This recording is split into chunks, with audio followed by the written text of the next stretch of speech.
எல்லா vegetables protein எல்லாம் இருக்கிறதுனால இதை சாப்பிட்டோன்னா வயிறு ஃபில்லிங்காக இருக்கும். இதை வந்து பிரேக்ஃபாஸ்ட்டு, லஞ்சு, டின்னர் எதுக்கு வேணாலும் செஞ்சுக்கலாம். பாருங்கள், சூப்பராக இருக்குது. சாப்பிட்டு கூட பார்த்தேன், ரொம்பவே நல்லாயிருக்கு. உங்கள் வீட்டில் என்ன கீரை இருக்கோ அந்த கீரை எடுத்துக்கலாம். நான் இன்றைக்கி எங்கள் வீட்டில் சிலோன் பசலைக்கீரை இருக்குது, அதுதான் வந்து கட் பண்ணுறேன். நீங்கள் பாலக்கீரை இருந்தாலும் அதையும் கட் பண்ணி போட்டுக்கலாம். நல்லா பொடியாக கட் பண்ணிக்கணும். பாருங்க, இதான் வந்து சிலோன் பசலைக்கீரை. நீங்கள் இந்த வெஜிடபிள்ஸ் தான் போடணும்னு இல்லை, உங்களுக்கு எந்த வெஜிடபிள்ஸ் இருக்கோ அதெல்லாம் போட்டுக்கலாம். வெஜிடபிள்ஸ் போட போட நமக்கு நல்லது தான். கொத்தமல்லி, நீங்கள் புதினா இருந்தாலும் போட்டுக்கலாம். ஃபைனாக கட் பண்ணிக்கணும், ஏன்னா அப்போ தான் வந்து அதோட சேர்ந்த மாதிரி இருக்கும். கேரட்டை இதில் அப்படியே துருவிக்கலாம். உங்களுக்கு எவ்வளோ செய்கிறீங்களோ அதுக்கு ஏற்றபடி காய்கறிகள் எடுத்துக்கலாம். ஜீரகம் பாருங்கள், ஃப்ரெஷ்ஷாக ரோஸ்ட் பண்ணி இந்த இடிக்கல்ல அப்படியே இடிச்சுக்கிறேன். அப்போ ஃப்ளேவர் நல்லாயிருக்கும், நல்ல வாசமாக இருக்குது. எங்கள் ப்ராடக்ட்ஸ் எல்லாம் யூடியூப்பில் கமெண்ட்ஸ்க்கு கீழே வந்துட்டுருக்கு. அதில் போய் கிளிக் பண்ணிங்கன்னா அதோட ரேட்டு, டீட்டெயில்ஸ் எல்லாமே இருக்கும். அதை கிளிக் பண்ணி நீங்கள் வேணுங்கிற பொருளை ஆர்டர் பண்ணி வாங்கிக்கலாம். இப்போ ஒரு பெரிய பவுலில் கட் பண்ணி வச்ச வெஜிடபிள்ஸ்லாம் ஒன்றா சேர்த்துக்கலாம். நான் சொன்னேன் இல்லையா, நான் சிலோன் பசலைக்கீரை நான் சேர்த்துருக்கேன். நீங்கள் பாலக்கீரை இல்லை வேறு உங்களுக்கு என்ன கீரை கிடைக்குமோ அந்த கீரை வந்து நீங்கள் வச்சு யூஸ் பண்ணிக்கலாம். அப்புறம் கேரட், துருவின கேரட்டு, அப்புறம் குடமிளகா, பொடியாக கட் பண்ண பெரிய வெங்காயம், அப்புறம் 2 பச்சை மிளகா, அப்புறம் கொத்தமல்லி, 1 டீஸ்பூன் கருப்பு எள்ளு போடுறேன். நீங்கள் வெள்ளை எள்ளு இருந்தாலும் போட்டுக்கலாம். 1 டீஸ்பூன் காஷ்மீரி சில்லி பவுடர், கொஞ்சம் கலருக்காக. ஒரு 1/2 டீஸ்பூன் அளவு மஞ்சள் பொடி, அப்புறம் கொஞ்சமாக பெருங்காயம், ஒரு 1/4 டீஸ்பூன் அளவு போட்டுக்கலாம். அப்புறம் தேவையான உப்பு. நான் ஹிமாலயன் பிங்க் சால்ட்டு தான் போடுறேன். இந்த சால்ட்டு வேணும்னா எங்கள் ஷாப்பில் கூட இருக்குது. இதான் பாருங்கள், இந்த ஹிமாலயன் பிங்க் சால்ட்டு. அப்புறம் மிளகுத்தூள் வந்து ஒரு 1/4 டீஸ்பூன், கொஞ்சம் ஃப்ளேவர் நல்லாயிருக்கும். அப்புறம் இடித்து வச்சுருக்கோம் இல்லையா அந்த சீரகத்தூள், ஒரு 1/2 டீஸ்பூன் போட்டுக்கலாம். அப்புறம் புளிப்புக்காக ஆம்ச்சூர் பவுடர். நீங்கள் ஆம்ச்சூர் பவுடர் இருந்தால் போடலாம், இல்லாட்டி ஒரு லெமன் கூட புளிஞ்சு விட்டுக்கலாம். இப்போ மாங்காய் சீசன் தான் வரப்போகுது. நான் வந்து மாங்காயில் பண்ணது தான். இது எப்படி பண்ணுறது அப்படிங்கிற வீடியோ கூட போட்டிருக்கேன். அதோட லிங்க் கூட கீழே டிஸ்கிரிப்ஷனில் கொடுக்குறேன். ஒரு 1/2 ஸ்பூன் அளவு போட்டுக்கலாம். இது இல்லாட்டா கடைகளில் வந்து ஆம்ச்சூர் பவுடர்னும் கிடைக்கும். அப்புறம் ஓமம் வந்து ஒரு 1/4 டீஸ்பூன், இது குட்டி ஸ்பூன் தான். இதை வந்து நல்லா க்ரஷ் பண்ணிட்டு போடணும்.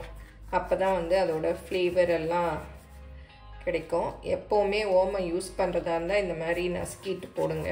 சீரகம் பண்ணுவோம் இல்லையா, அதே மாதிரி தான். இப்போ எல்லா ஸ்பைசஸும் போட்டாச்சு, வெஜிடபிள்ஸும் போட்டாச்சு. நல்லா மிக்ஸ் பண்ணி விட்டுறலாம். பிசையிறச்சி எனக்கு நல்ல வாசமாக இருக்குது. 1 கப்பு கடலை மாவு. இது மெஷரிங் கப்பு தான், 1 கப்பு. இது மெஷரிங் கப்பு தான், 1 கப்பு. சட்டு ஃப்ளார் 1/2 கப்பு. சட்டு ஃப்ளார்னால் ஒன்றும் இல்லை, கொண்டக்கடலை இருக்குது இல்லையா, அதை ரோஸ்ட் பண்ணிவிட்டு பவுட்ரு பண்ணணும். சட்டு பவுடர் ரொம்ப ப்ரோட்டீன் அதிகமாக உள்ளது. வெஜிடேரியன் ப்ரோட்டீன் ரிச் ஃபுட் இது. ஜிம்முக்கு போகிற பசங்கள்லாம் கூட இந்த சட்டு ஃப்ளாரை வாங்கி தண்ணியில் போட்டு கரைச்சி குடிப்பாங்க. இதை நம்ம செஞ்சுக்கலாம். இது 1/2 கப்பு போடுறேன். இப்போ இது எல்லாத்தையும் நல்லா மிக்ஸ் பண்ணிக்கணும். கையில் மிக்ஸ் பண்ணி விட்டுக்கலாம். கை தான் நமக்கு சரியாக வரும். இதில் வந்து 1/2 கப் தண்ணி எடுத்துருக்கேன். தண்ணி பார்த்து ஊற்றிக்கங்க. இதை வந்து பேசன் சட்டு சில்லா அப்படின்னு சொல்லுவாங்க. நம்ம வெஜிடபிள் அடையணும் சொல்லிக்கலாம்.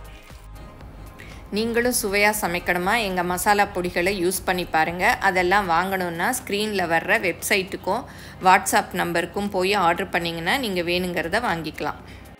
பாருங்கள், ரொம்ப கெட்டியாக இருக்குது. இன்னும் கொஞ்சம் தண்ணி ஊற்றிக்கலாம். பார்த்துட்டு வேணும்னா சேர்த்துக்கலாம்.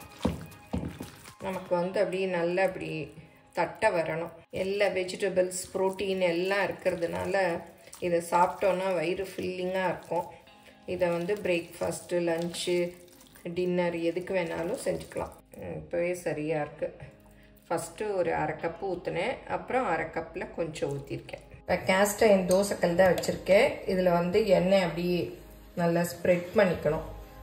ஊற்றினா அப்புறம் நமக்கு இது பண்ண வராது, ரொம்ப எண்ணெய் இருக்கக்கூடாது. இப்போ மாவை நல்லா மிக்ஸ் பண்ணி விட்டுட்டு, நல்லா திக்காக இருந்தால் தண்ணி கூட கொஞ்சம் ஊற்றிக்கலாம்.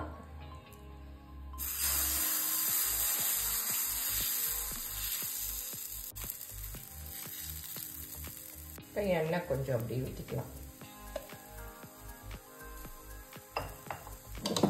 மூடியால் மூடி வேக விட்டுக்கலாம். இப்போ திறந்து பார்க்கலாம். பாருங்கள், நல்லா வெந்துருச்சு. அப்படியே திருப்பி வச்சுக்கலாம்.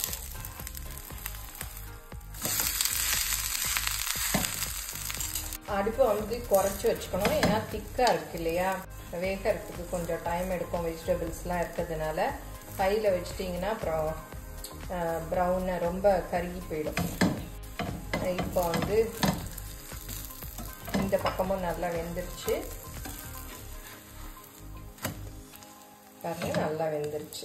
கொஞ்சம் நேரம் இருந்ததும் எடுத்துடலாம். இப்போ நல்லா வெந்துருச்சு, எடுத்துடலாம். இப்போ ரெண்டாவது ஊற்றிக்கலாம் லைட்டாக. இப்போ எண்ணெயாக தான் இருக்குது, சும்மா லைட்டாக க்ரீஸ் பண்ணிக்கலாம். இது ஒரு அடை சாப்பிட்டாலே போதும், நல்லா வயிறு ஃபில்லிங்காக இருக்கும். இப்போ கொஞ்சம் மேலே எண்ணெய் ஊற்றிடலாம். மூடியில் மூடி வச்சிடலாம். அடுப்பை வந்து சிம்மில் வச்சுருங்க. நல்லா இந்த மாதிரி ப்ரெஸ் பண்ணி விடணும், அப்போ தான் அந்த வெஜிடபிள்ஸ்லாம் நல்லா வேகும். இப்போ எடுத்துடலாம். பேசன் சட்டு சில்லா ரெடி ஆயிடுச்சு. நார்த்தில் வந்து இந்த மாதிரி சொல்லுவாங்க, நம்ம வந்து வெஜிடபிள் அடைன்னு சொல்லலாம். பாருங்கள், சூப்பராக ரெடி ஆயிடுச்சு. ஒரு ஹெல்த்தியான ரெசிபி ரெடி ஆயிடுச்சு. பாருங்கள், வெஜிடபிள்ஸ் எல்லாம் போட்டு செஞ்சுருக்கிறதுனால ரொம்ப ஹெல்த்தியாக இருக்கும், வயிறும் ஃபில்லிங்காக இருக்கும். இதை வந்து நீங்கள் லஞ்ச் பாக்ஸ் கூட கொண்டு போகலாம். பாருங்கள், அப்படி நல்லாயிருக்கும். நேரம் ஆக ஆக சாஃப்டாக ரொம்பவே நல்லாயிருக்கும், கெட்டுலாம் போகாது. நல்ல வெஜிடபிள் ஆம்லெட் மாதிரி கூட இருக்கும். நிறைய வெஜிடபிள்ஸ்லாம் சேர்த்துருக்கோம் இல்லையா, அதனால் நல்லாயிருக்கும். இதுக்கு நான் வந்து இன்றைக்கி மிளகா சட்னி வச்சுருக்கேன். இதுக்கு எதுவுமே தேவையில்லை, சும்மா கூட சாப்பிட்லாம். ரொம்ப நல்லாயிருக்கும். பாருங்கள், சூப்பராக இருக்குது. சாப்பிட்டு கூட பார்த்தேன், ரொம்பவே நல்லாயிருக்கு. நீங்கள் வேணும்னா உங்களுக்கு ஏற்ற சைட் டிஷ் எது வேணாலும் பண்ணிக்கலாம். இதை வந்து அடிக்கடி சாப்பிட்டோம்னா நமக்கு நல்ல ப்ரோட்டீன் அதிகமாக இருக்குது. சட்டு ஃப்ளார் சேர்த்துருக்கோம் இல்லையா, அதில் வெஜிடபிள் ப்ரோட்டீன் நிறைய இருக்குது. வெஜிடேரியன்லேயே சட்டூவில் தான் நிறைய ப்ரோட்டீன்ஸ் இருக்குது. அதெல்லாம் சேர்த்து செய்யறதுனால ரொம்ப ஹெல்த்தியானது கூட. சின்ன பிள்ளைங்களுக்கு கூட நம்ம செஞ்சு கொடுக்கலாம், ஈவினிங் ஸ்நாக்ஸாகவும். எல்லோரும் ட்ரை பண்ணி பாருங்கள். எப்படி வந்ததுன்னு உங்கள் கமெண்ட்ஸை சொல்லுங்கள். பிடிச்சிருந்தா லைக் பண்ணுங்கள். எங்கள் சேனலை மறக்காமல் சப்ஸ்கிரைப் பண்ணுங்கள். ஃபேஸ்புக், இன்ஸ்டாகிராமில் அன்னம்ஸ் ரெசிபீஸை ஃபாலோ பண்ணுங்கள். தேங்க்யூ.